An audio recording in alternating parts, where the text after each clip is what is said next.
turning our attention now to South Africa's economy, which, according to what the numbers say, has delivered an unexpected boost after recording stronger than anticipated growth, surprising analysts and providing some welcome relief amid ongoing concerns around unemployment, rising cost of living, and the sluggish, I think, economic growth that is affecting all of us.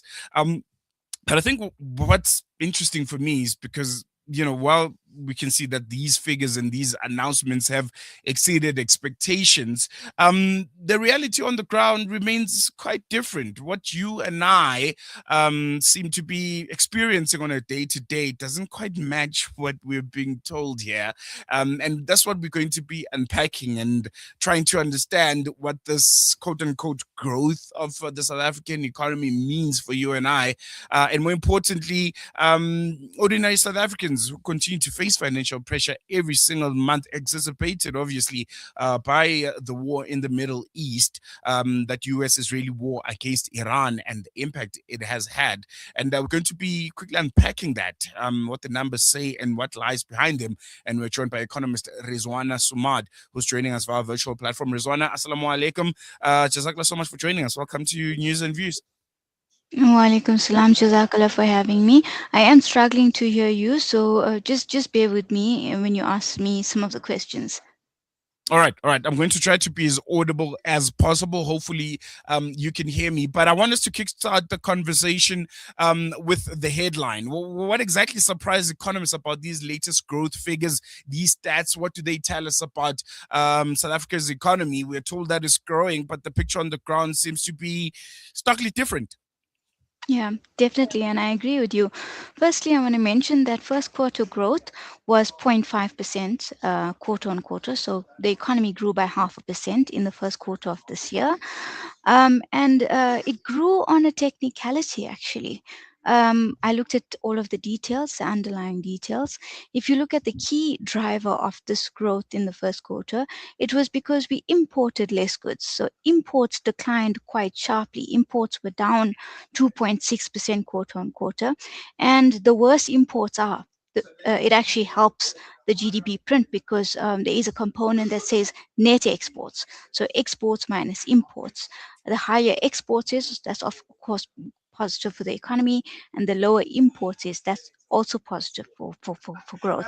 So in fact, the 0.5% growth was driven by a technicality. It's because South Africans imported and South African businesses imported far less goods than it did in the fourth quarter of last year.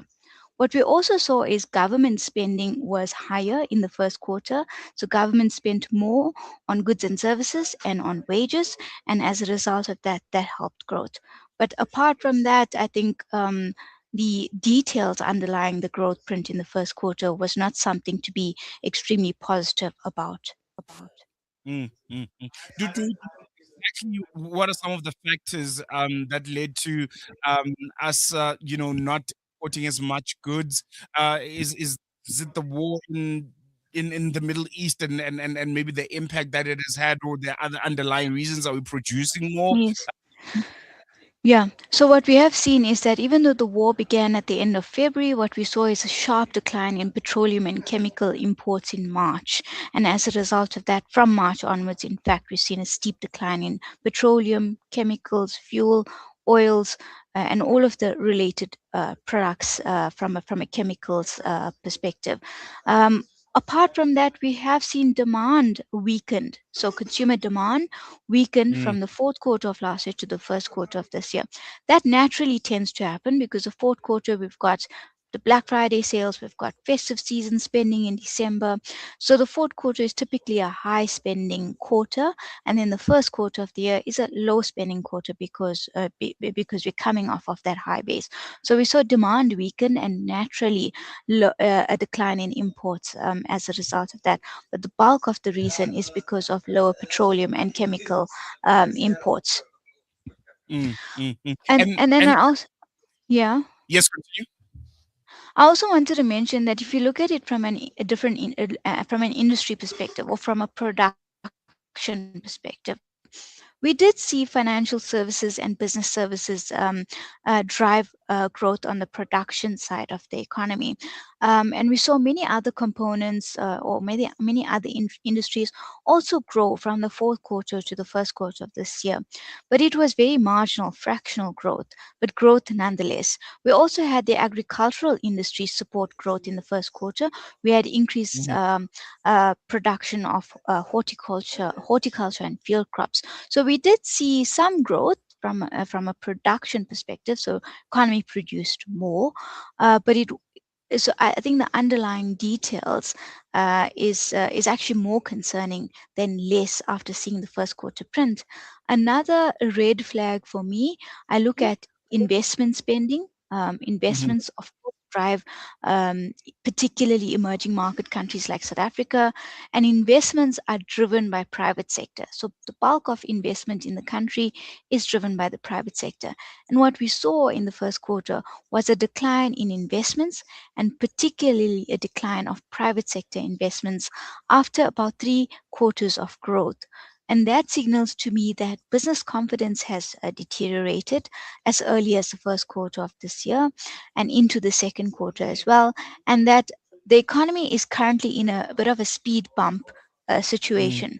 So the second quarter, possibly even the third quarters of this year, are going to be seeing weaker growth rates, possibly worse labor market indicators, so higher unemployment rate.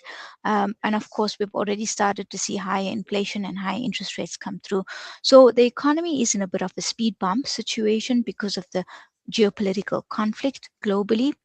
Um, Mm. and and I think that's evident in not just South Africa, in most or all other small emerging market countries across the world. Mm.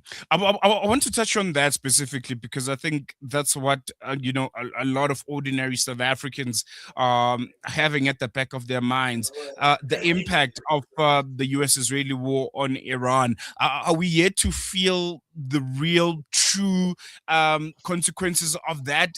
Are we still going to see sharp increase of prices? The economy, is it still going to get impacted by it? Have we not felt the full almost force of this Mm. war and what it can bring to South Africa and how it can affect us on a day-to-day basis? Yeah. So from an ordinary South African on this, ordinary South African would have felt it in the form of higher fuel prices. In April, we saw a sharp increase. In May, it was a much bigger increase in terms of petrol, and that's sort of the first immediate impact of the war. Yeah. What is a bit more uncertain, and I think more dangerous, is if we see businesses increase prices on the back of higher fuel costs. So, for example, logistics companies, public transport, increase public transport fees or fares, taxi fares, etc., train fares. If we were to see broad-based increases in prices across the economy.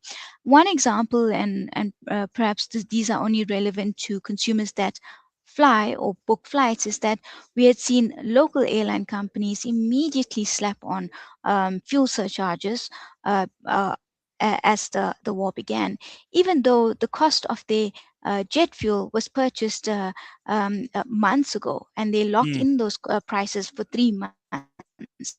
So they almost took advantage of the situation to profit from it, even though they were not impacted from a cost perspective. So that is quite dangerous because we immediately going to feel the fuel price impact, which has come through. But the second round impact, which businesses are going to start increasing prices on the back of their own higher costs, but also on the back of opportunistic pricing on the back of this war. And that's more dangerous for consumers. From the research that we have done, we're looking at food prices quite closely. We know that previously, when the oil price rises and when local fuel price increases quite sharply, food prices tend to tick up between 6 to 10 months afterwards. So between a 6 to 10 month lag from when the shock first hits to when we actually see food prices start to escalate. So we're watching that towards the end of this year to see whether we're going to see a step change in food prices. Reezwana basically saying this is the calm before the storm. We're going to video for now. Jazakallah so much for joining us. Really appreciate it. Jazakallah for having me. Assalamu alaikum. Walaikum salam, Reezwana. Yeah, I think, yeah, scary times indeed, because that's essentially what she's saying. The fact that this is the calm before the storm. We're still going to be experiencing, I think, those very, very impacts of the war out in the Middle East. And you can engage with us. How have you had to change how you live, whether it's how you're spending money, what you prioritize on, considering the price of fuel, how it has sharply increased. We are still going to see a sharp increase in the price of food and other basic services. Electricity, because of the price of fuel, is obviously also going to go up. Have you changed anything, the way that you budget? Do you go out less? Do you stay more at home? Do you order less takeouts? Do you try and not travel as much if it's not essential? You can engage with us. Our studio line is 011 6800355, on WhatsApp 061 766 Going to take a quick break. We'll be back with you after this.